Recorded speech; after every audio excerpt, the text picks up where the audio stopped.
Boa tarde. Federação das Santas Casas e dos Hospitais Beneficentes do Estado de São Paulo, patrocinadores, apoiadores e entidades parceiras, tenho a grata satisfação de saudá-los e dar-lhes as boas-vindas ao 29º Congresso de Presidentes, Provedores e Administradores Hospitalares das Santas Casas e Hospitais Filantrópicos do Estado de São Paulo.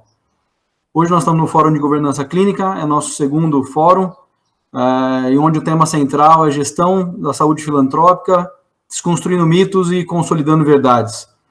A governança clínica é a forma em que as organizações de saúde procuram garantir melhorias contínuas de qualidade da sua assistência e, obviamente, dos seus serviços.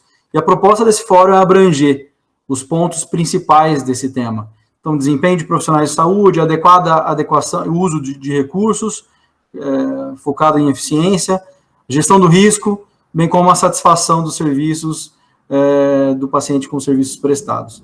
Algumas informações importantes: o certificado de participação será disponibilizado online, lembrando que será necessário o participante fazer a avaliação do fórum para receber esse certificado via e-mail. Convido também a todos a visitar a Feira de Produtos Hospitalares, e fazer o seu network junto da plataforma que hoje a gente disponibiliza. Nesse segundo fórum, queria agradecer a presença do Marcelo Cardoso. Ele é administrador e vem ocupando posições de liderança ao longo dos últimos 25 anos, como empresas como Hopi Hari, Natura e Fleury, e hoje atua dentro de da organização própria, que é a XI, em outras iniciativas, e lidera um programa internacional de consultoria e facilitação em parceria com a Meta Integral de São Francisco. Temos também com a gente Arthur Avancini. O Arthur é diretor de recursos humanos da Rede Ímpar e tem experiência na área de saúde integral, que é o nosso tema de hoje. A ideia é trazer uma visão do cuidado e bem-estar nesses tempos de complexidade que vivemos hoje. Então, para iniciar, eu vou pedir que vocês se apresentem. Marcelo, se puder, uma apresentação rápida para depois a gente começar a falar um pouquinho sobre complexidade e o que nos espera, que o futuro nos traz. Obrigado pela presença de vocês, gente. Obrigado, Dani. Prazer estar com vocês todos. Bom, eu tenho uma carreira longa como executivo, comecei bem cedo, trabalhei em várias áreas e várias indústrias, e trabalhei com engenharia, com entretenimento, com a Natura, com Fleury, quando eu tive contato mais perto com o sistema de saúde, e ao mesmo tempo sempre tive muita curiosidade sobre como pessoas e organizações se transformam. Então toda a minha área de dedicação, de estudo, de prática ao longo dos últimos 20 anos tem sido em entender como é que as pessoas evoluem e, portanto, a partir disso, como é que as organizações evoluem. E um pedaço disso tem a ver com saúde, com bem-estar, não só no ambiente de trabalho, mas na vida, e acho que a gente vai poder falar isso um pouquinho na sequência aí, né, Dani? Mas acho que de forma rápida, essa é um pouco a minha história. Eu sou apaixonado e, ao mesmo tempo, acredito demais que a capacidade das pessoas se comprometerem com evolução, com autoconhecimento, com bem-estar, que é um grande direcionador da transformação da sociedade, particularmente nesse momento que a gente vive no mundo onde está cada vez mais difícil compreender o contexto, compreender aonde a gente está vivendo. Ter esse processo interno de autoconhecimento e de busca de bem-estar passa a ser um fator relevante na transformação, e é para isso que a gente tem trabalhado. Obrigado. Arthur? Dani, obrigado. Prazer estar aqui. Prazer estar na mesma mesa que o Marcelo. Marcelo foi uma das minhas escolas aí dentro da minha trajetória. Hoje estou como diretor de RH na Rede Ímpar. Para quem não conhece, Rede Ímpar são 7 hospitais espalhados pelo Brasil: 9 de Julho, Santa Paula em São Paulo, São Lucas no Rio, Hospital Brasília, Maternidade, Hospital Águas Claras no Distrito Federal. Hoje um pouquinho mais de 10 mil colaboradores. Venho trabalhando no setor de saúde há quase 10 anos agora. Conheci, inclusive, o Marcelo no Fleury, e agora são 6 anos de Ímpar.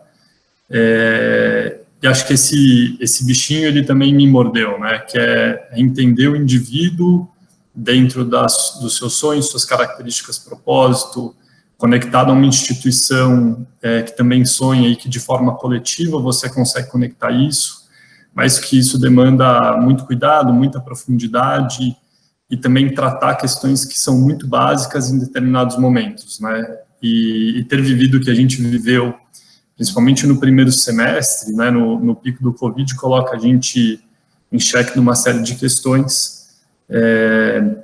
Então, acho que trouxe um nível de aprendizado relevante para o momento que hoje todos compartilhamos, né?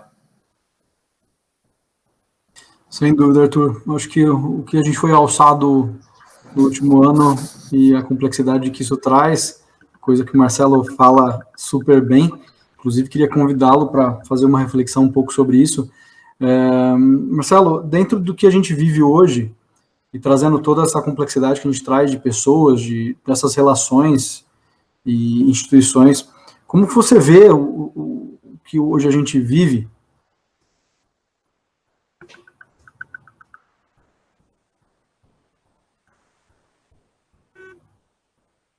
Então, eu acho que a primeira... Eu estava ouvindo hoje de manhã um podcast que, de alguma forma, fala sobre essa ideia de como é que a gente dá sentido para o momento que a gente está vivendo, né? E ele faz uma distinção que eu achei muito apropriada, aí é um cara que eu gosto muito, ele faz uma distinção, ele usa o inglês, né, o truth e o truthfulness, que seria a distinção entre a verdade e o verdadeiro. A gente está num momento de mundo, e eu acho que isso é um ponto importante, que as coisas estão cada vez mais complexas, cada vez mais incertas, e a gente está vivendo pela primeira vez na história da humanidade o que dá para chamar de hiperproblema. O que são hiperproblemas, né? A pandemia é um hiperproblema, o aquecimento global é um hiperproblema, a geopolítica, que não está mais dividida entre o Ocidente e o Oriente, é um problema. E esses problemas, na realidade, são problemas afetando cada um de nós. Então, por exemplo, cada um de nós está afetado pela pandemia, mas diferente dos nossos antepassados e até da vida, sei lá, 30, 40, 50 anos atrás, quando a gente conseguia compreender a natureza dos problemas. Você mora numa comunidade, aí se você tem um problema de esgoto, você consegue ver lá que a água está suja, que tem esgoto, você consegue ver o problema. Aqui a gente tem um hiperproblema, esse hiperproblema a gente ouve falar dele, e não é a gente que experimenta o problema, a gente cria uma opinião pelo problema, pelo que a gente lê e ouve, né? Quando você fala de aquecimento global, é um negócio tão sistêmico, tão complexo, e tão incerto, e a gente não tem capacidade cognitiva ainda de lidar com esse tipo de problema. Essa capacidade cognitiva, ela só vai ser alcançada coletivamente. E então, isso pede de cada um de nós, individual e coletivamente, recursos e competências novas. Então, ao invés de colapsar e rapidamente tentar chegar a uma conclusão, pela primeira vez na história, a gente está precisando usar nossa capacidade de compreensão e de reflexão de um jeito que a gente nunca usou. Até, né, uma década, 2 décadas atrás, ser reativo, que é o que a gente é quando, desde nossos antepassados caçadores e coletores, foi suficiente, porque a gente tinha leitura do sistema nervoso autônomo, um disparo emocional e vai. Isso, ser reativo nos trouxe até aqui, só que ser reativo não funciona mais. Essa capacidade de dar um passo para trás, de refletir, de se engajar com a realidade, é nova. E quando a gente combina os hiperproblemas com a internet e as redes sociais, a gente tem um mecanismo explosivo de fazer com que a gente fragmente, polarize algo que precisasse, e essas duas forças juntas destroem as narrativas. E aí, como viés, a maioria das pessoas, a gente tenta rápido encontrar uma narrativa que explique a realidade. Por isso que tem tanta teoria da conspiração, que o coronavírus foi produzido na China em laboratório, é uma grande armação de não sei quem para não sei o quê, ou seja, é mais fácil, do nosso ponto de vista cognitivo e emocional, comprar uma teoria da conspiração, porque por mais bizarra que ela seja muitas vezes, do ponto de vista individual, isso cria uma anestesia. Fala, não, isso é um problema que é, apesar de ter essa indignação, a pessoa fala, não, isso aqui não tem nada a ver comigo. Que é diferente de eu olhar para isso e falar, não tenho a menor ideia de como a realidade vai se manifestar. Tem uma profunda incerteza. A única possibilidade da gente se engajar com o problema, e aí pegando aqui, né, o tema do tamanho do problema da saúde, é entrando dentro do sistema, criando hipóteses e começando a prototipar soluções de dentro para fora do sistema, sem ter certeza que elas vão funcionar ou não, né? E isso exige maturidade, exige capacidade de compreensão, exige cognição e exige maturidade emocional, de você ter confiança no processo e não se apegar ao resultado, que são coisas, tudo que eu estou falando aqui é muito novo para a gente como ser humano e para a gente como profissional, né? Então, sei lá, minha resposta foi longa, mas eu acho que esse é um tema que eu adoro e que a gente tem muito pouca capacidade de funcionar nesse ambiente. Eu ia te perguntar exatamente isso, só para continuando dentro da sua resposta, como lidar dentro dessa complexidade, como as instituições elas podem lidar e viver dentro dela, porque afinal de contas a gente não vai conseguir fugir de forma tão fácil, e sim fazer parte dela e fazer parte de toda a reestruturação que eventualmente a gente precisar fazer. E isso, como você faz o link na tua visão de saúde integral, o que isso impacta dentro de uma visão de saúde ampla e integral?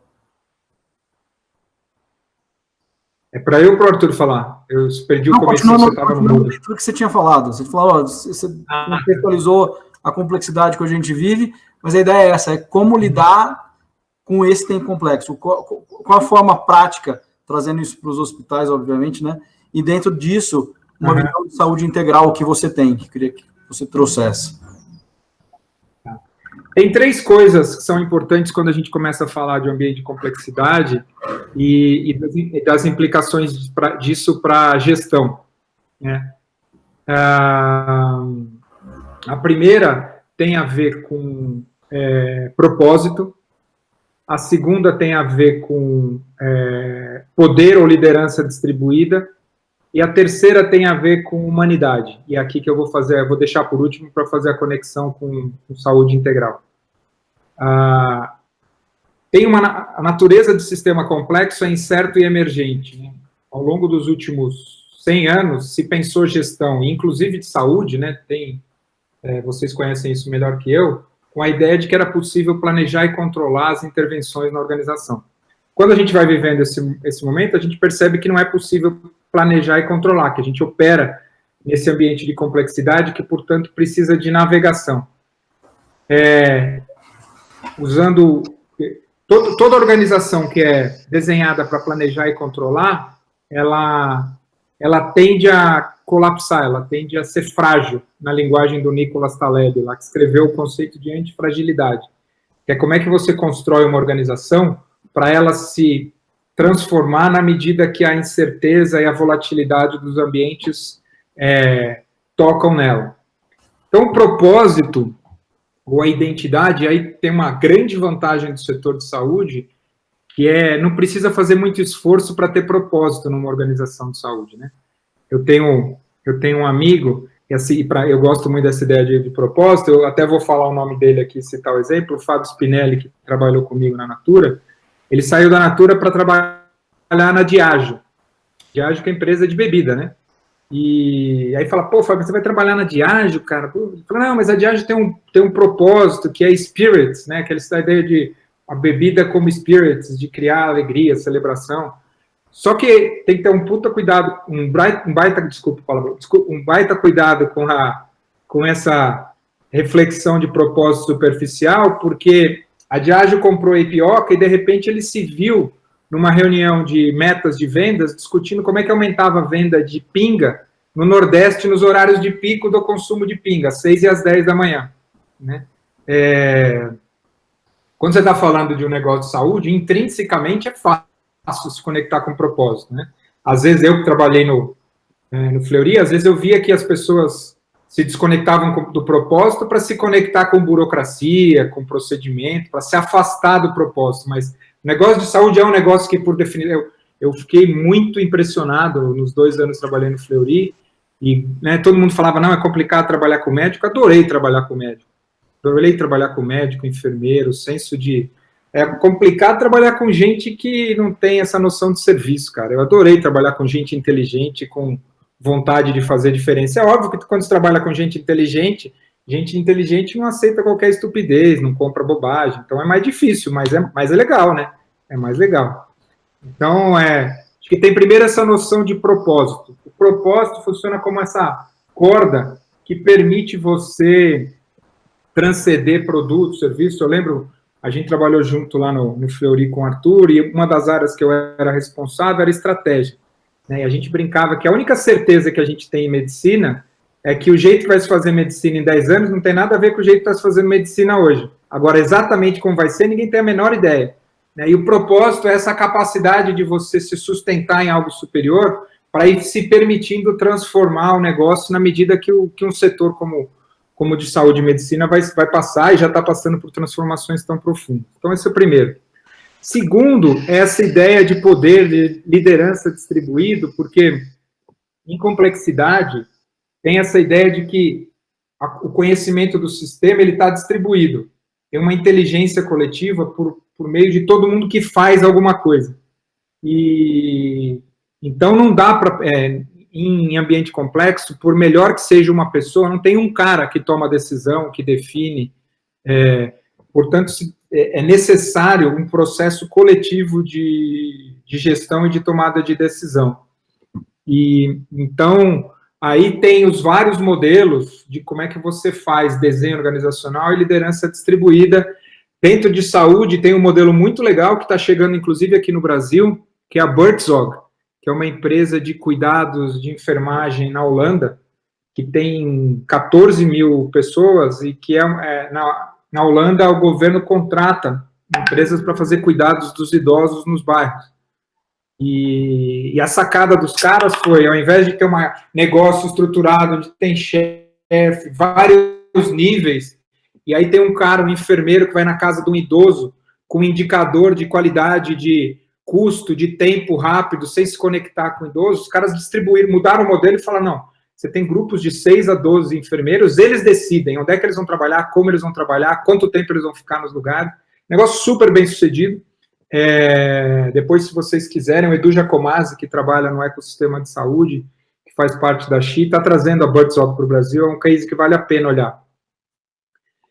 Então, essa coisa de liderança distribuída, cada vez mais modelos de gestão e de liderança que distribuem poder e são mais coletivos e menos individuais. E o terceiro se a gente está falando, durante 100 anos, as organizações se prepararam para tratar pessoas como recursos humanos. Não é à toa que a área que cuida de gente nas empresas chama recursos humanos, né? Você tem FTE, você retém as pessoas, você põe elas no pipeline, você recruta, ou seja, é uma linguagem, é a mesma linguagem que você usa para ferro, para matéria-prima. E, portanto, tratar a gente como recurso levou a gente para o lugar onde a gente está.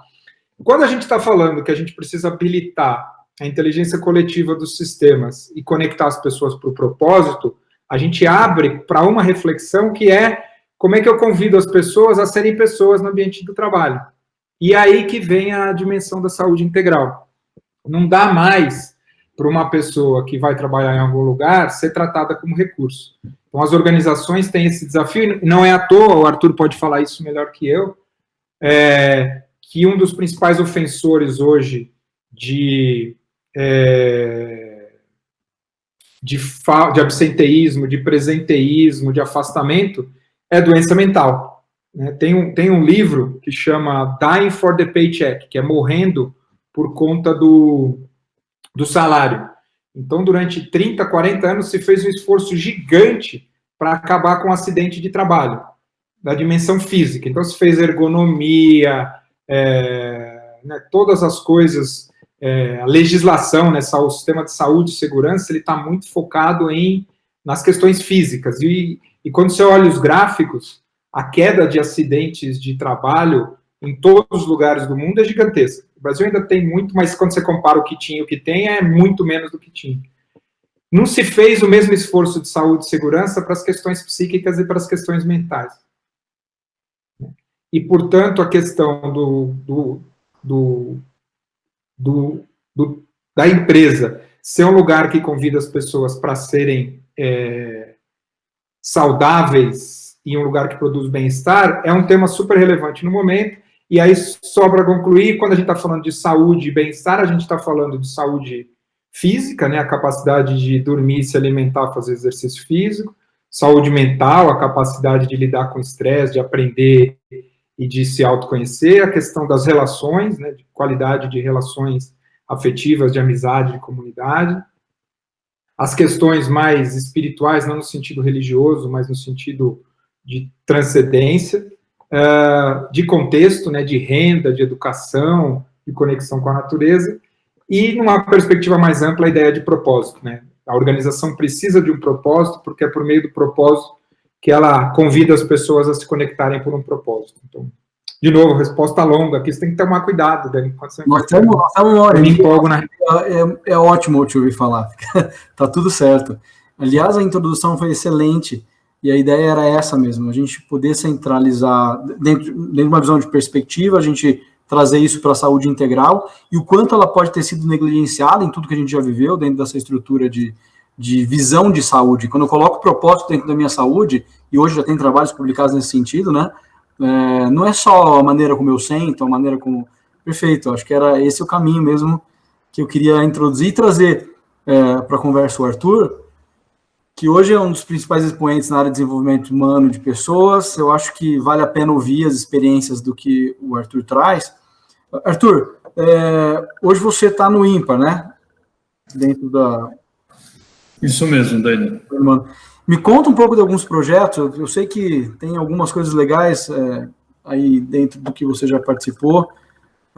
Se puder trazer para a gente, dentro dessa visão mais integral e mais holística da saúde. Show. Eu acho que até tem alguns pontos aqui que eu acho que valem a pena colocar. Até o Marcelo colocou uma das frases dele aqui, né, convidar as pessoas a serem pessoas, né, e como isso é uma agenda hoje importante, ela não é fácil de ser discutida. Então, é um dos pontos que eu queria colocar hoje, é o quanto muitas vezes ainda não se tem, hoje já melhorou muito nos últimos 10 anos, pelo menos, mas o quanto ainda não se tem abertura para o tema da forma que deveria, né? É muito fácil, é muito tentador você cair numa discussão exclusivamente financeira e desconectada e muito rápido, né? E entender como uma coisa, inclusive, gera outra, e como essa agenda ela também é uma agenda de abundância e não uma agenda de escassez, acho que é um ponto bem relevante. E trago isso porque, se eu for comparar o nível de maturidade, e aí eu vou colocar em todos os aspectos, né, que a empresa tinha 6 anos atrás e o que ela tem hoje, isso mudou muito. E mudou através de iniciativas focadas para isso, né? Então, o primeiro ponto, sempre garantir todo mundo muito bem alinhado, né, dos conselheiros ao CEO e ao nível sênior da companhia, para mostrar que essa é uma agenda que gera valor.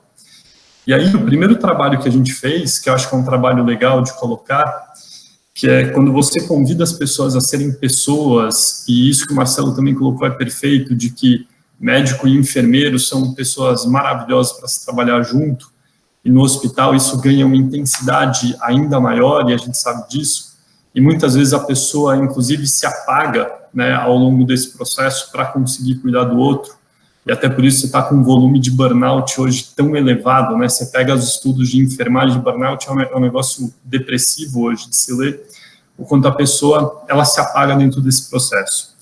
E o que a gente fez foi entrar com um primeiro módulo super pesado de autoconhecimento, que na época era super esquisito, né? Porque a pessoa, ela não para pensar nisso, ela não se questiona.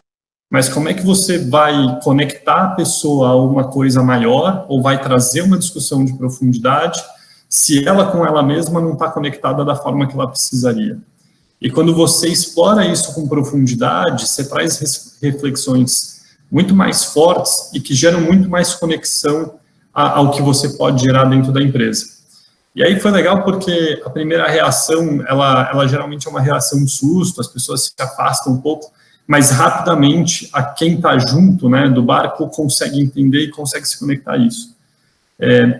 E aí foi legal porque a gente foi casando toda uma parte educacional pesada de vetores que a gente queria mudar dentro da empresa. Então, desde como é que a gente olhava a moral e ética dentro da companhia, a como é que a gente conectava tudo isso, atendimento do paciente na ponta. E como é que isso também orientava protocolos internos. Então, isso foi gerando um espiral positivo e a gente foi colocando as peças corretas através, primeiro, desse momento de capacitação de liderança pesado, para a gente fazer a sequência. A segunda peça dessa roda importante, e aí queria trazer o papel, o ponto que o Marcelo trouxe, né, fala de propósito, distribuição de poder e humanidade. Quando você fala de distribuição de poder, no hospital isso acontece de uma forma interessante, né? Os hospitais, eles são naturalmente silados, vamos dizer assim, né? São silos. Então, você tem a ala B da internação, a ala C da internação, o centro cirúrgico, o pronto-socorro, e acabam virando grandes blocos, muitas vezes, de excelência ali dentro, mas que até a interface entre eles não acontece da forma mais fluida possível, até para você prestar a melhor assistência. Mas aqueles núcleos são núcleos muito duros, né? São fortes. E se você colocar ali os ingredientes corretos, você consegue tirar mais potencial daquilo. E aí existe um cuidado aqui que fala-se muito de autonomia, né? Como a autonomia sendo a forma da pessoa se conectar ao como ela pode fazer diferente dentro da empresa. E a gente sabe que dentro de hospital, em saúde no geral, você tem uma série de protocolos que precisam ser seguidos porque eles trazem um olhar de qualidade e segurança do paciente. E é esse o cuidado de entender que uma coisa não está contra a outra, né? E que você precisa saber, na verdade, utilizar todos os ingredientes e casar tudo isso. E a segunda peça que a gente encaixou nesse circuito foi um olhar de capacitação técnica e comportamental, e daí olhando para todos os quase 10 mil, né, exclusos das lideranças, de uma forma muito consolidada, para que a pessoa também entendesse tecnicamente e comportamentalmente aquilo no nível de profundidade muito alto.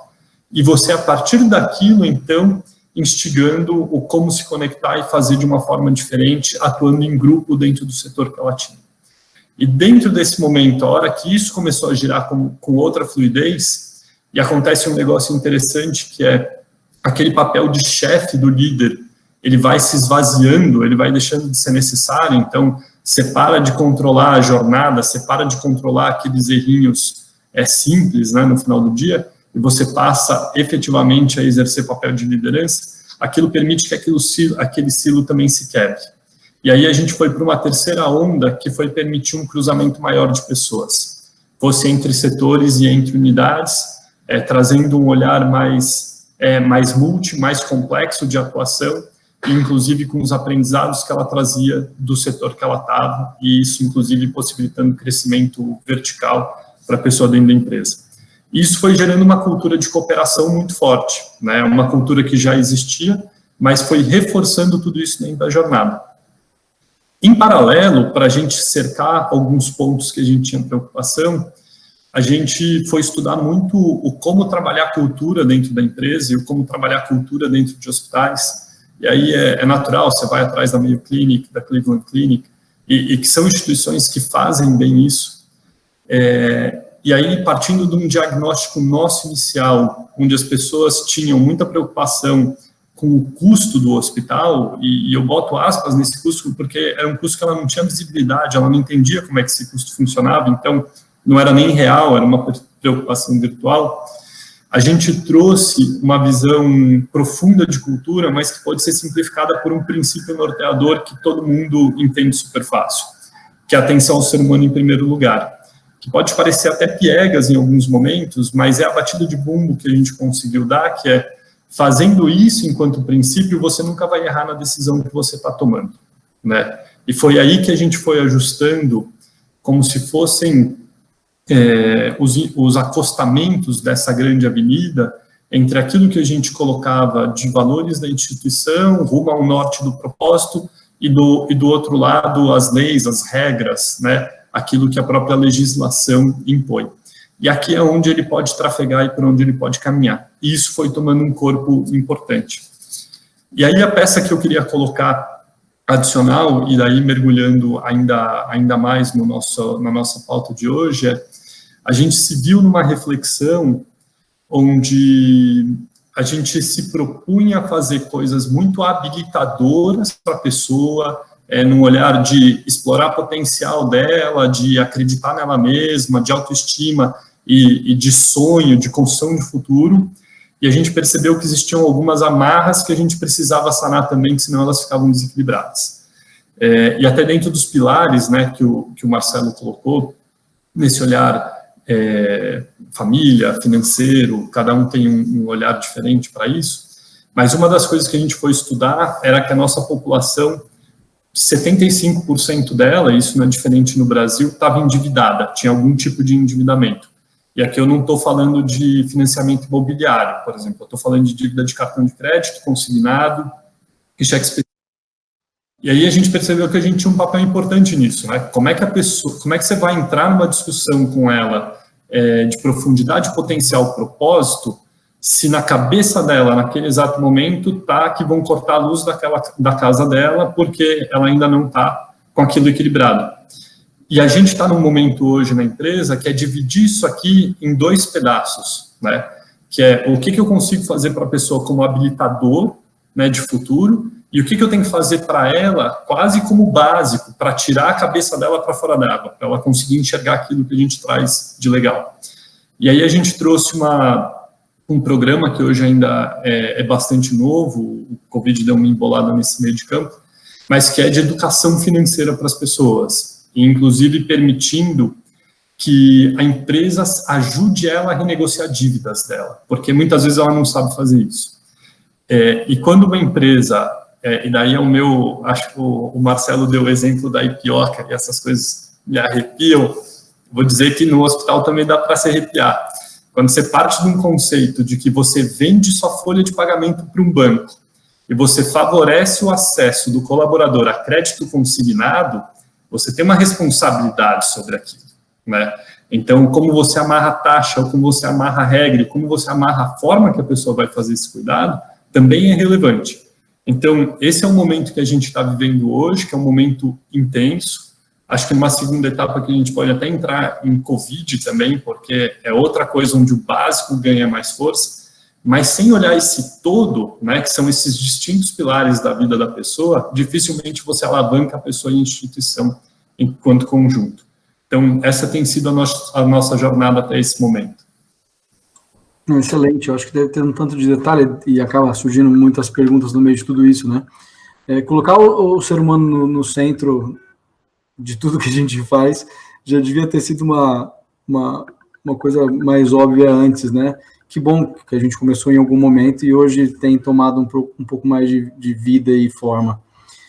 Os hospitais, hoje que a gente pensa nos hospitais filantrópicos, eles acabam, de alguma forma, cuidando da forma que dá das pessoas, porque tem muitos problemas, principalmente ligados ao financiamento de tudo isso, né? E acaba a gente, muitas vezes, negligenciando algumas partes. Não digo todos, estou dizendo que é muito fácil negligenciar essa parte, quando você não tem as necessidades básicas resolvidas. Pensando no seu funcionário, Arthur, que está lá com uma dívida, Santa Casa pensando como um ente, ele está lá com uma dívida, tentando apagar o fogo o tempo inteiro, tentando sobreviver. E assim, não esquecendo da importância que hoje a gente tem, e aí eu trago da mesma forma, o funcionário também tem uma importância muito grande, ele que faz a empresa.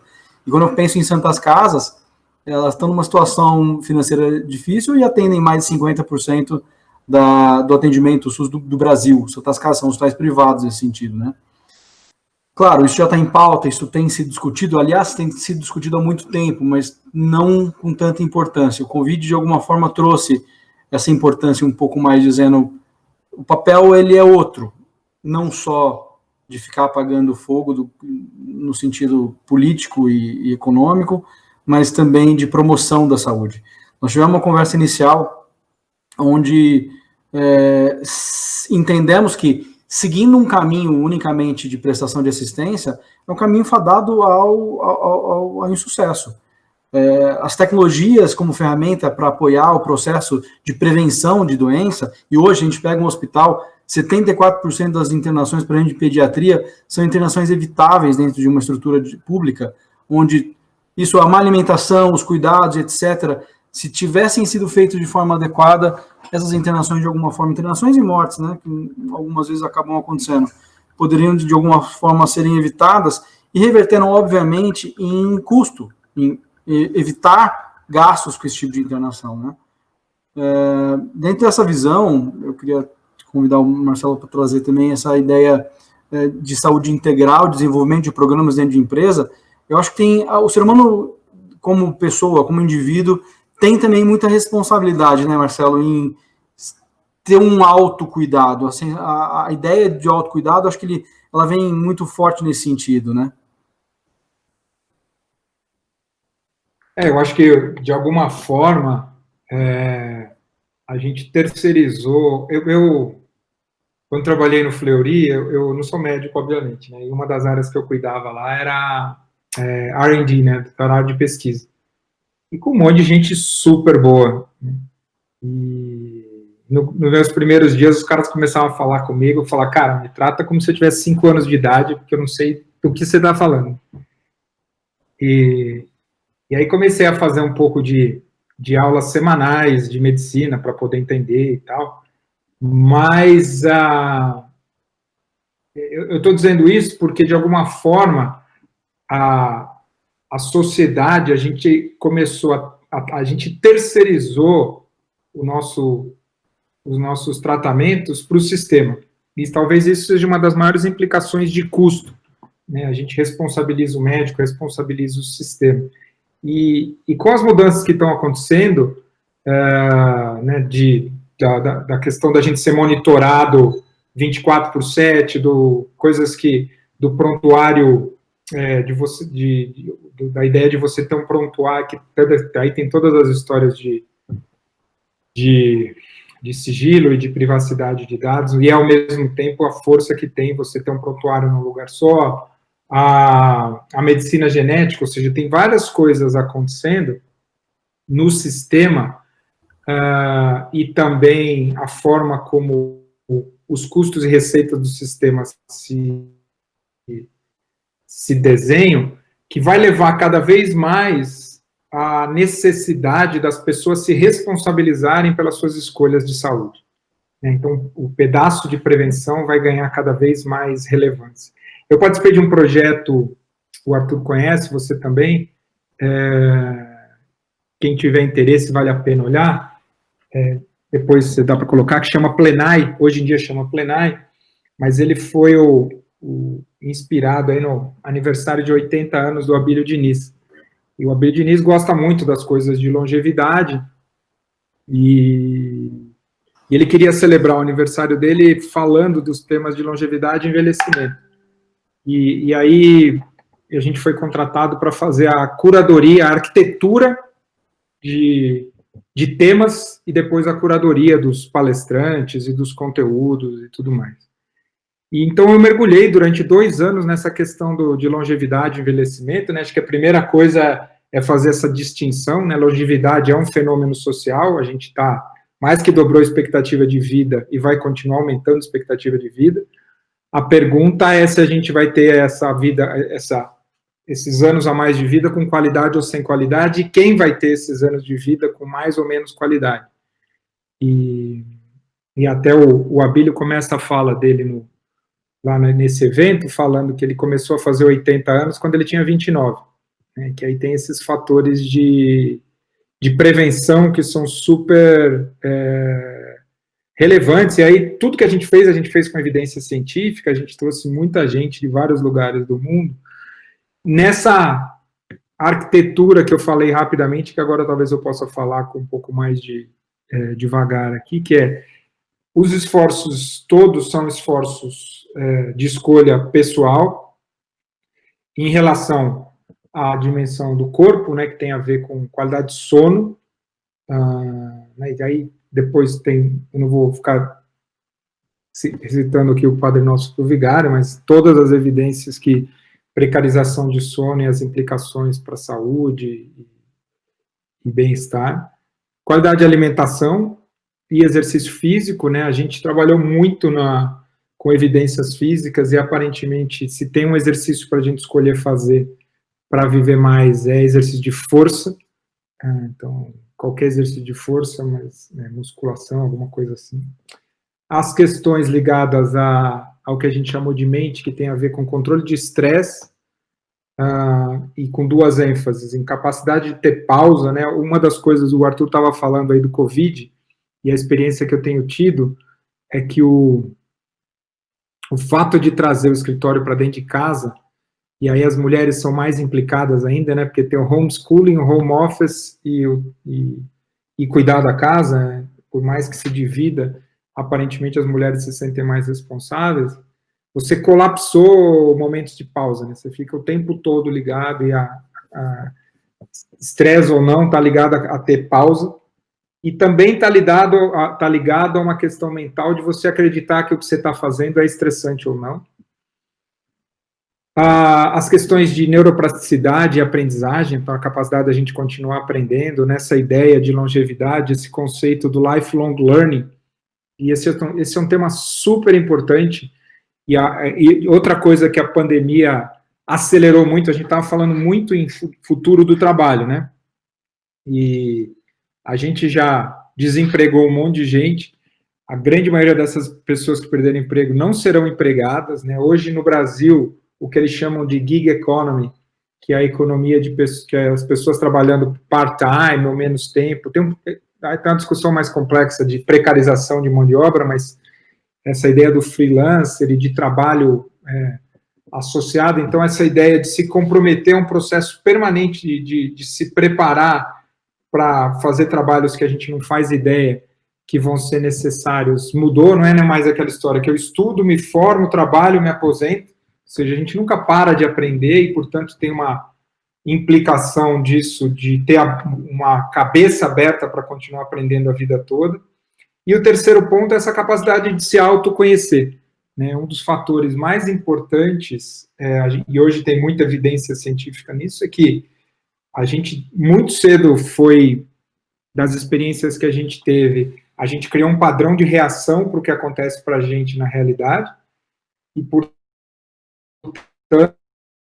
esses padrões de reações, os mecanismos de defesa que a gente construiu, e não se identificar com eles, né, não imaginar que cada vez que alguém te fecha no trânsito, que você tem uma reunião difícil, aquilo é uma ameaça para a sua vida, e é você separar a ssua capacidade de reagir e dos seus drivers, né, os seus impulsos, com o que está acontecendo na realidade, né, geralmente tem muito menos a ver com o que está acontecendo do que o estímulo que você tem. Aí, essa terceira dimensão, que são as relações, a gente trouxe, né, para esse evento o cara lá daquela pesquisa de Harvard, que é a pesquisa mais longa, são 75 de anos de trial com o mesmo grupo de pesquisa, e o principal indicador de longevidade nessa pesquisa tem a ver com qualidade de relações, e aí quando você vai aprofundando, são relações afetivas, né, então casamento, por exemplo, monogamia, casamentos de longo prazo estáveis, as pessoas tendem a viver mais, amizades, nutrir amizades, né, o conceito do Blue Zones, tem lá em Okinawa, que é uma Blue Zones são lugares no mundo onde as pessoas vivem mais, para mim tem uma imagem emblemática de mulheres que têm 95 anos e desde os 5 anos se encontram semanalmente. São amigas que se encontram semanalmente desde os 5 anos de idade, hoje elas têm 95. E suportam umas às outras. E essa questão da vida comunitária é uma das principais implicações do modelo econômico que a gente foi, e é que a gente colocou a transação antes da relação. Os nossos antepassados viviam em comunidade e o que eles transacionavam tinha a ver com a vida comunitária. A gente hoje perdeu essa capacidade de ter vitalidade comunitária, então a dimensão de relação é fundamental para o bem-estar, para a saúde integral. Aí tem essa dimensão contemplativa, desde ter um tipo de fé, acreditar em algo transcendente, e ao mesmo tempo as práticas meditativas, pode ser mindfulness, que é a capacidade de se distanciar de você mesmo e olhar para a realidade como ela é. Aí tem pontos super importantes que o Arthur falou. Primeiro é renda, né? Hoje nos Estados Unidos tem 15 milhões de baby boomers que provavelmente vão decretar falência porque não tem como pagar os seus custos de saúde. Então, se você não tiver renda, isso é um fator estressante, um fator que impacta muito as questões de saúde e longevidade. Eu acho que o Arthur matou a pau quando eles começaram por aí, porque é um fator, um habilitador fundamental para as questões de saúde. A questão de educação, tem uma pesquisa muito interessante em Stanford, que até o título do artigo é: se você tiver que escolher entre se educar e ter um plano de saúde, escolhe se educar. É uma correlação altíssima entre nível de educação e saúde, que é a capacidade da pessoa se informar e, portanto, fazer essas escolhas que a gente está falando. E a relação com a natureza, com ambientes naturais, tem uma das pesquisas que a gente viu é que quando você passa muito tempo num ambiente natural, você se beneficia da ionização negativa do ambiente, que é anti-inflamatório, né? Então diminui a inflamação, que é o contrário de você viver numa cidade com poluição, e aí, de novo, o coronavírus tem as duas coisas, né? Eu, por exemplo, tô no mato aqui, tô tendo uma experiência espetacular de estar 7 meses no mato e vendo que dá para trabalhar e, ao mesmo tempo, estar em ambiente natural. E só tem uma decisão que eu tomei, que é não passar mais 7 dias por semana em São Paulo, daqui para frente. E, por fim, essa dimensão do propósito, de dar um significado para a vida, um estudo muito interessante do John Hopkins, mostrando que entre pessoas que têm propósito ou cuidam bem do corpo, né, as pessoas que têm propósito e não necessariamente cuidam bem do corpo tendem a viver mais de quem cuida bem do corpo e não tem propósito. Então, essa ideia de que você tem um significado para a sua vida parece que cria um impulso, até com coisas, pacientes de Alzheimer reduzindo sintoma, diminuindo medicação, pelo simples fato de você dar uma tarefa com algum tipo de objetivo e significado para essa pessoa. É impressionante essa questão do propósito e a relevância disso. De novo, eu te falei muito. Enquanto isso vem trazendo e sendo cada vez mais importante, né? Marcelo, eu vou só pedir para a gente esclarecer um pouquinho, para quem está nos ouvindo, em relação ao que é o propósito e o que não é o propósito. Na verdade, às vezes as pessoas acabam se confundindo em relação a isso, e acho legal a gente só dar essa direção, né? Propósito serve para uma coisa, para a gente poder morrer com integridade. Só para isso que serve o propósito.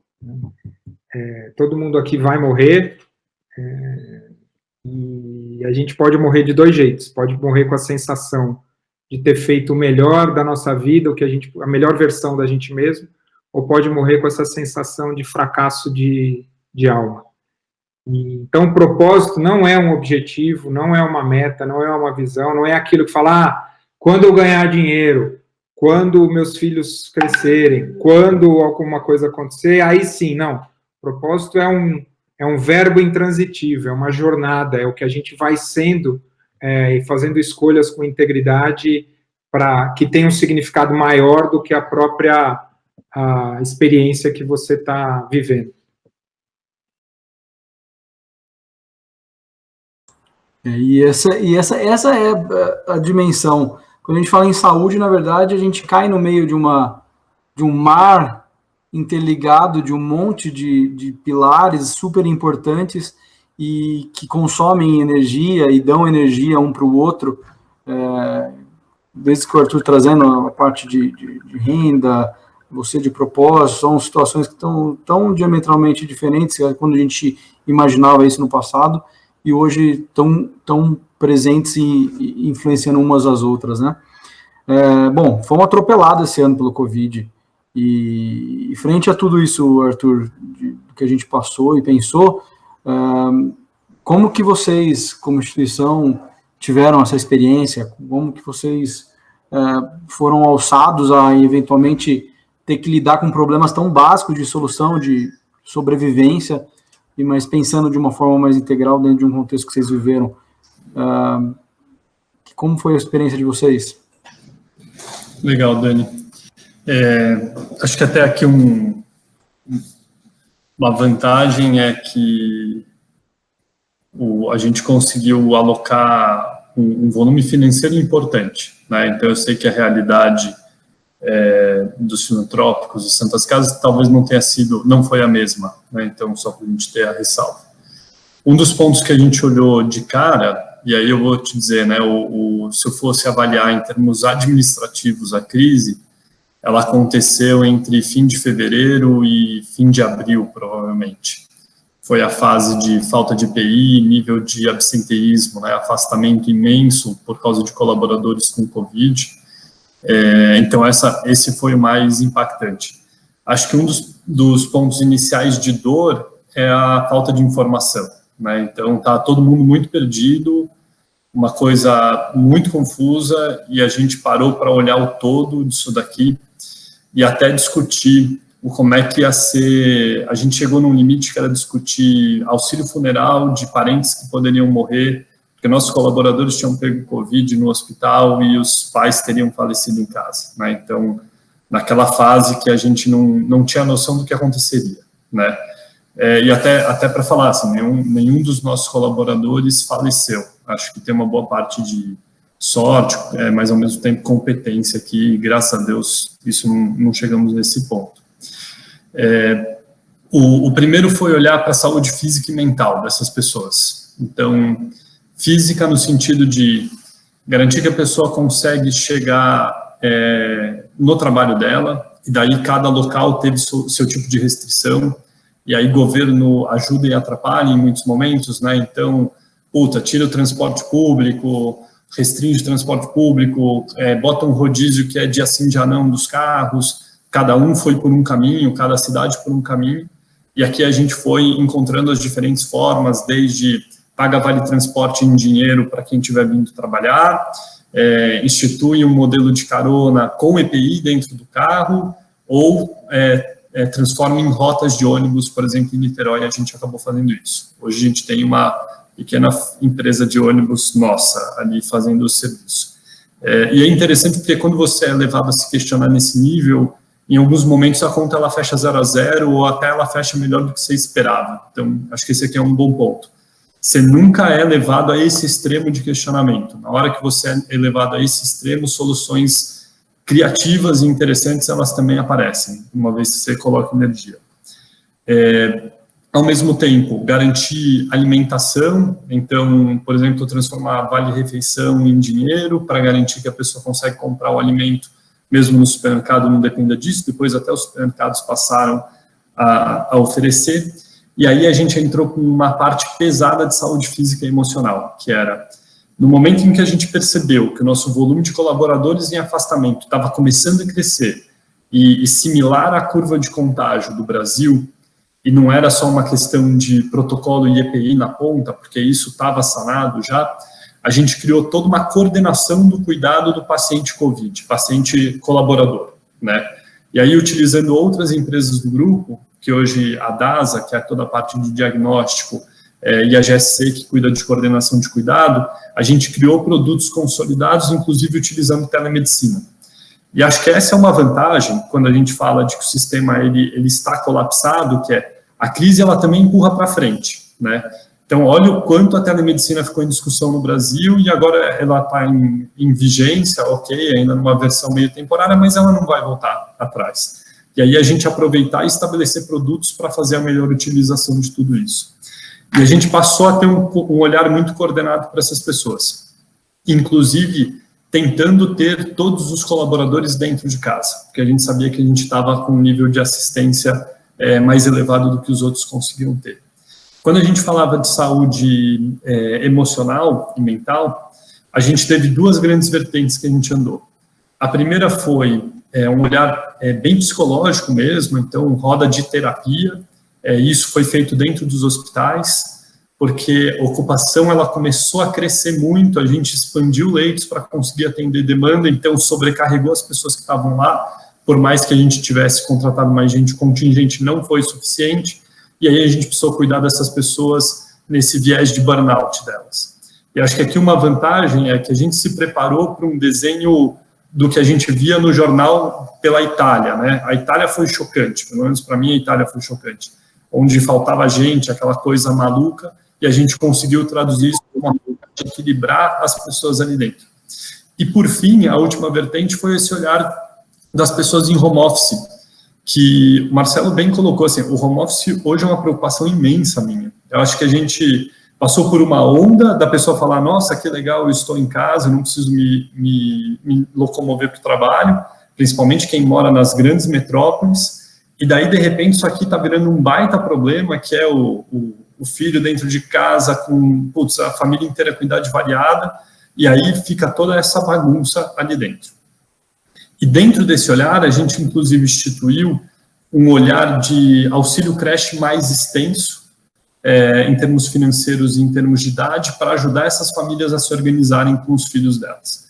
Então, a gente puxou o auxílio creche até 10 anos de idade, contemplou tanto pais quanto mulheres, pais e mães, aqui em tudo isso.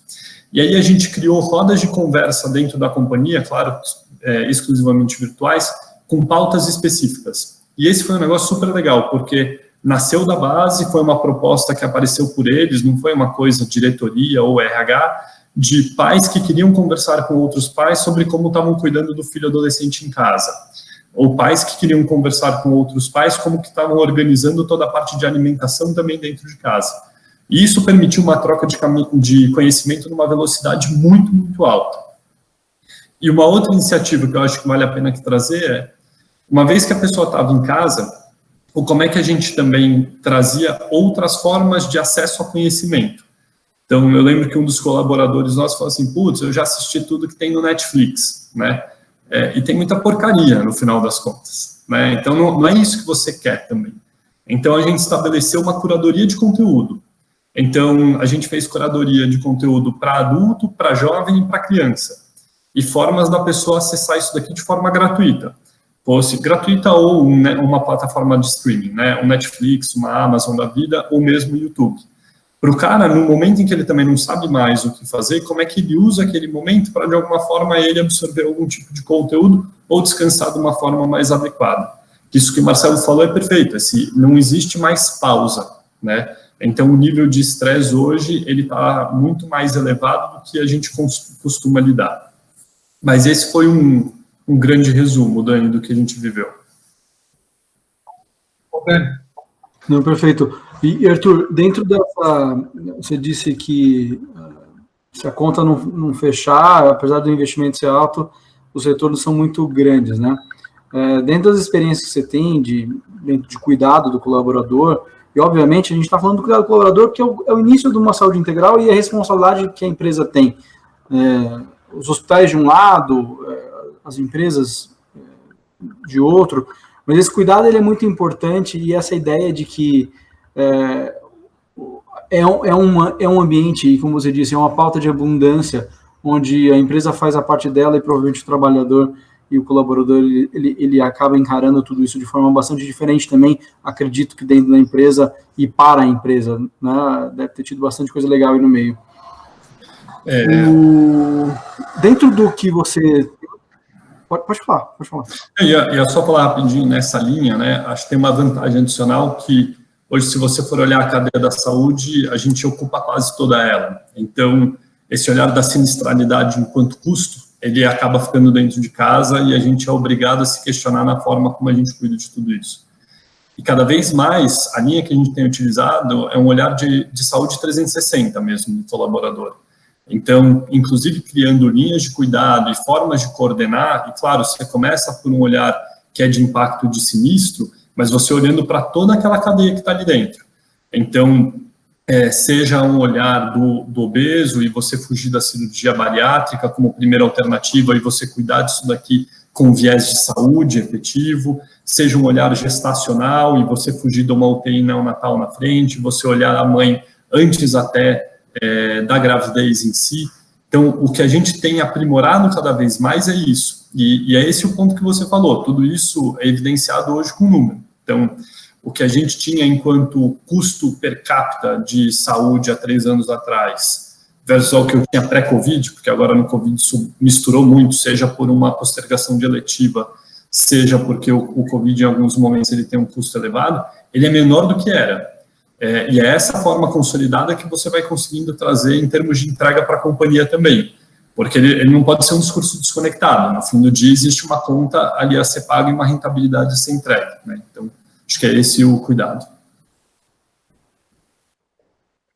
Sem dúvida. E, Arthur, nós estamos falando de um universo de quantos funcionários? Hoje, mais de 10 mil. Mais de 10 mil. Eu acho legal trazer esses números, porque... A saúde é para 25 mil, né? Porque a gente olha todos os beneficiários juntos, né? Tá, quando coloca todo mundo junto, 25 mil, é muita gente, né? O Marcelo, você teve a mesma experiência dentro da XI, da comunidade? Como foi tratado isso? Eu acho que o primeiro... Depois eu queria fazer uma pergunta para o Arthur, depois que eu falar da XI. Claro. A gente está procurando desenvolver a XI como um ecossistema, né? Então, de alguma forma, hoje a gente tem 150 pessoas que fazem ou fizeram uma formação em um programa de certificação e consultoria que você citou. Você é um deles, Daniel. No primeiro momento da pandemia, a primeira coisa que a gente fez é como é que a gente pode apoiar a comunidade. A gente começou a fazer uma meditação diária, um encontro diário às 19 horas, que era para fazer uma meditação e apoiar as pessoas. 3 dias depois, tinha 500 pessoas nessa comunidade. E era aberta a comunidade, né? As pessoas podiam trazer... Você mesmo foi lá algumas vezes, acho que umas 2 vezes, falar um pouco, porque tinha muita desinformação no começo, né? Você foi um pouco de contar um pouquinho. E uma das coisas mais fortes que eu percebi, isso aumentou muito a minha convicção hoje, e tem muita gente pensando nisso, é a força de grupos e de viver em comunidade, ou de grupos que sustentem segurança psicológica, né, que eu acho que esse é um outro tema, a gente não tratou aqui, né, mas esse é outro tema fundamental, que é um indutor de estresse nas organizações também, que são os ambientes de cobrança desproporcional que causam a sensação de ameaça para as pessoas o tempo todo. O que eu acredito muito hoje, e dá para perceber isso na XI, é porque a gente tem grupos de 30 pessoas que fazem esses programas, e parte da predisposição de fazer o programa tem a ver com uma predisposição de se autoconhecer num processo com mais gente. Isso acaba criando uma vulnerabilidade que vira força, né, e esses grupos se transformam em containers, né, e a quantidade de gente que passou... E aí, nesse meio tempo, uma das coisas que a gente percebeu, falou, pô, que legal que está acontecendo isso, e se a gente aumentar as trocas entre as pessoas? Então, aí a gente foi atrás de várias coisas, criou uma moeda social que as pessoas podem trocar serviços e trocar produtos, criou uma plataforma de empréstimo para pessoas com situação financeira. Então, eu tenho um entusiasmo com essa ideia de desenvolvimento comunitário, e é uma coisa que eu vejo uma oportunidade grande de como as organizações podem... Uma visão que eu tinha, eu fui vice-presidente da Natura, né, sentando numa cadeira parecida com essa do Arthur, quando eu estive na Natura. E eu costumava dizer lá que, né, quando se falava o futuro das organizações, eu falava, cara, eu nem sei se o futuro vai ser de empresa. E a gente está vendo isso numa velocidade muito rápida, né? Hoje, das 10 empresas que têm mais valor no mundo, 7 são plataformas. Então, essa ideia de ecossistemas está ganhando cada vez mais relevância. Quando o Arthur fala, não, tem 10 mil pessoas, eu falo, cara, tem uma puta oportunidade disso aqui ser um grande movimento social, um ecossistema que, por acaso, carrega uma empresa junto, e não ao contrário. É uma empresa que tem dentro e fora funcionário, fornecedor, não. É um movimento social em torno de um propósito ligado à saúde e transformação, que por acaso carrega uma empresa. Parece que não tem uma diferença, mas muda tudo quando você pensa desse jeito. Eu acredito demais que as formas mais resilientes de se organizar vão se dar com esses princípios ecossistêmicos. E a XI, de alguma forma, a gente tem essa proposta, e a pandemia arremessou a gente numa realidade que fez a gente acelerar muito essa organização como um ecossistema.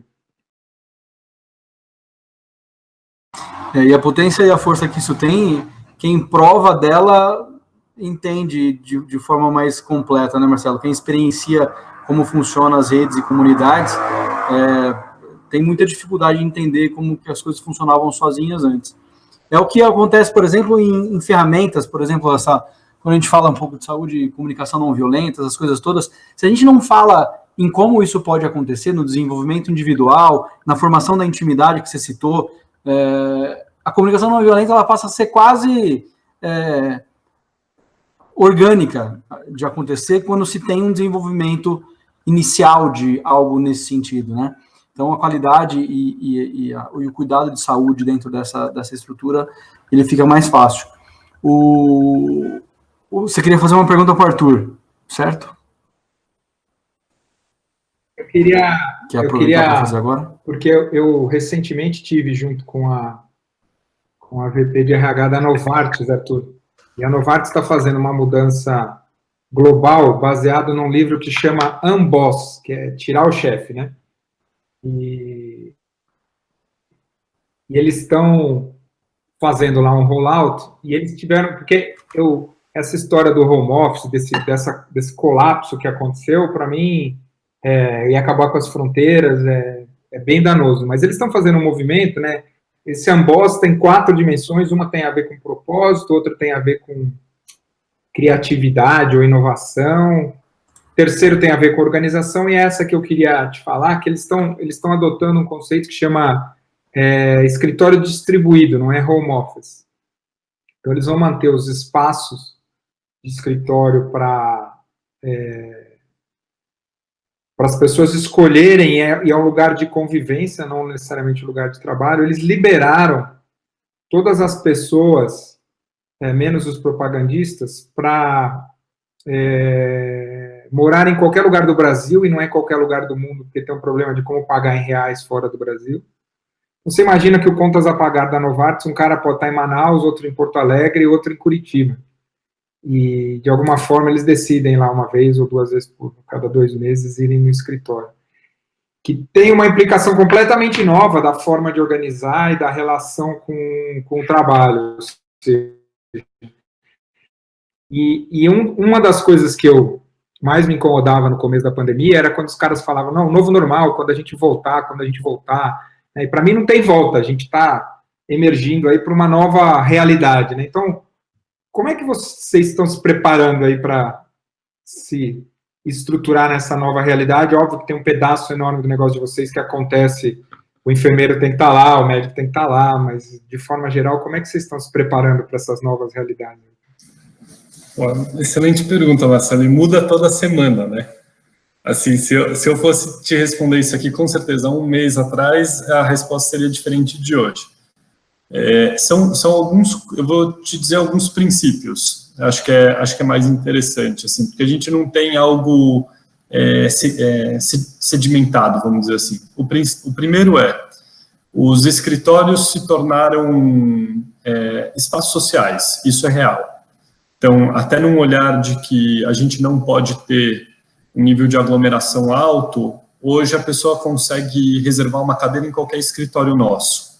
E ela não tem que estar aqui, ela não tem uma obrigatoriedade de mínimo de dias. Então, a gente tem um escritório no Itaim, tem um escritório na Paulista, tem um escritório em Pinheiros, ele pode ir para qualquer um dos 3, algo que antes ele não poderia fazer.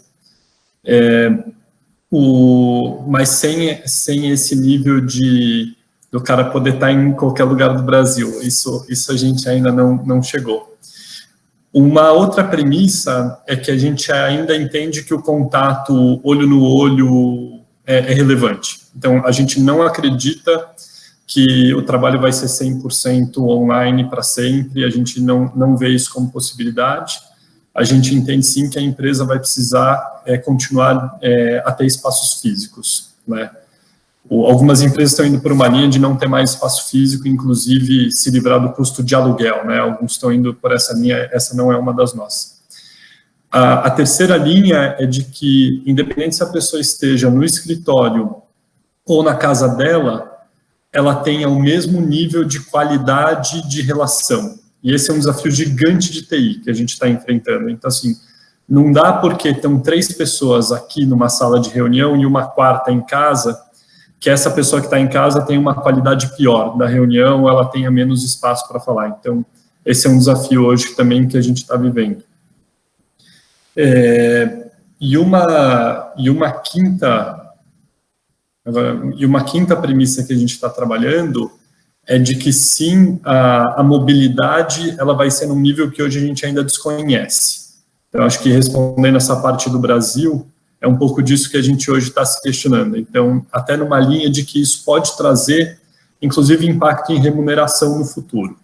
Então, uma coisa é eu ter que ter toda uma estrutura em São Paulo capital, a outra coisa é se essas pessoas conseguem estar numa distância maior, onde o custo de vida também é menor. E como isso aqui também diminui o custo da folha de pagamento. Então, tem um trade-off aqui que a gente também está observando. Mas tudo isso, assim, com uma cautela extrema e sem desconectar de um princípio que é o nosso colaborador crítico continua indo para o hospital todo dia.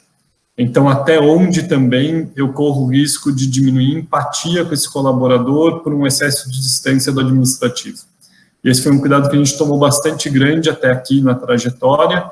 Claro, são funções diferentes, mas esse é um princípio relevante também que faz parte da nossa reflexão. Não sei se foi claro. Foi bem legal, bem legal.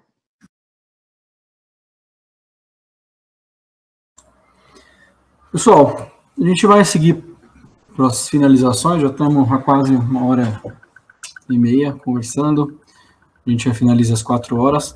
Queria pedir algumas considerações finais em relação a esse tema de uma visão integral da saúde, trazendo isso para dentro de nós mesmos, das organizações que a gente trabalha, de cada um de vocês. Se puderem finalizar, Marcelo. Vai lá, Arthur. Eu começo, Marcelo fecha.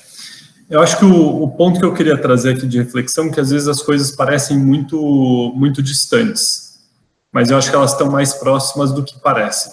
Acho que essa é uma reflexão. Uma vez que você começa, inclusive as cabeças, pelo menos das pessoas que eu conheci, mais brilhantes hoje estão pensando nisso. E esse é um pedaço que hoje tem muita gente legal, muito conectada a propósito, inclusive disponível para fazer isso sem custo. Então, tem muita prototipagem, tem muito teste hoje para fazer e que abre um espaço para qualquer organização, instituição que esteja a fim de procurar esse tipo de caminho. Então, que não necessariamente é uma questão de custo. Acho que isso é importante. E o segundo aspecto que eu queria trazer, que existe retorno é inegável, e se for buscar um pouco de estudo, você encontra, e ao mesmo tempo o retorno ele vem de uma forma rápida uma vez que você entra na instituição. Acho que o ponto a trazer do conceito é garantir um nível de patrocínio elevado. Isso aqui não é uma agenda de RH sozinho, ela é uma agenda que tem que nascer de um nível de alinhamento de liderança, e aqui é um trabalho profundo de time de liderança, muitas vezes, para se alcançar um nível de confiança extremo, porque ele é uma jornada árdua, cada passo é sempre para frente, mas ele é devagarzinho. Obrigado, viu, pela oportunidade, Dani. Obrigado, Arthur. Excelente visão. Obrigado. Então, eu na sexta-feira eu estava com um cliente que é uma instituição fazendo um trabalho com educação, e eles escolheram trabalhar com professores e educadores, né? E eu acho que existem paralelos muito grandes entre os desafios de saúde e os desafios de educação. Primeiro é que todo mundo sabe que o sistema não funciona como ele está desenhado, mas não existe nenhum desenho ainda em escala para resolver os problemas de saúde e educação. qualquer solução passa por política pública, nenhum ator sozinho consegue endereçar a solução dos problemas, e muito menos um ator tentar fazer isso sem envolvimento de governo, do Estado. E quando a gente começa algumas conversas, né, nesse caso aqui é um programa que trabalha não é com saúde integral, mas é educação integral para educadores, e essa ONG escolheu olhar para o educador e para o professor como ser humano antes de ser um educador, antes de entrar em sala de aula. E aí, quando começam essas conversas, tem sempre, mas a situação do professor lá do interior do Nordeste ou da periferia de São Paulo, que tem que entrar na sala de aula com o aluno armado, e tudo isso é verdade. Eu estou falando isso porque, obviamente, eu não conheço em profundidade a situação das Santa Casas, a não ser pela mídia, e por ter morado no interior e conhecer um pouco dos dilemas e dos desafios. Eu não tenho a menor dúvida que existem problemas básicos, estruturais, higiênicos, que são muito relevantes e muito importantes e que precisam ser resolvidos também. Um pouco da conclusão que essa ONG chegou é que tem 2 jogos para jogar. Esse jogo de como é que a gente cumpre uma lacuna e um gap das questões mais básicas, mas, ao mesmo tempo, como é que se abre uma agenda de inovação. E eu acho que, nesse caso, a reflexão que eu queria deixar e construindo em cima do que o Arthur falou a gente não está falando de futurologia, a gente não está falando de coisas que vão acontecer em 10 anos, a gente está falando de coisas que estão acontecendo nesse momento, que estão influenciando a nossa realidade hoje e que, portanto, vão mudar muito rápido a configuração de como é que a gente experimenta, nesse caso aqui, a saúde. Então, não se deixar tomar e nem levar pelos desafios estruturais, mas, ao mesmo tempo, lidar com eles para propor novos modelos e a inovação que eu acho que a sociedade precisa.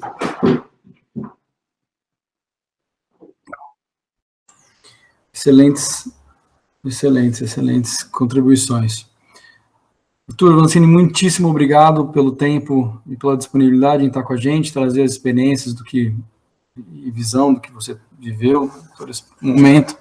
Marcelo, também muito obrigado, trazendo aí a visão de saúde integral, que eu acho que cada vez mais vai ser pauta de discussão dentro da construção do nosso futuro. Em nome da FIOSP, agradeço os participantes e todos que nos acompanharam até aqui.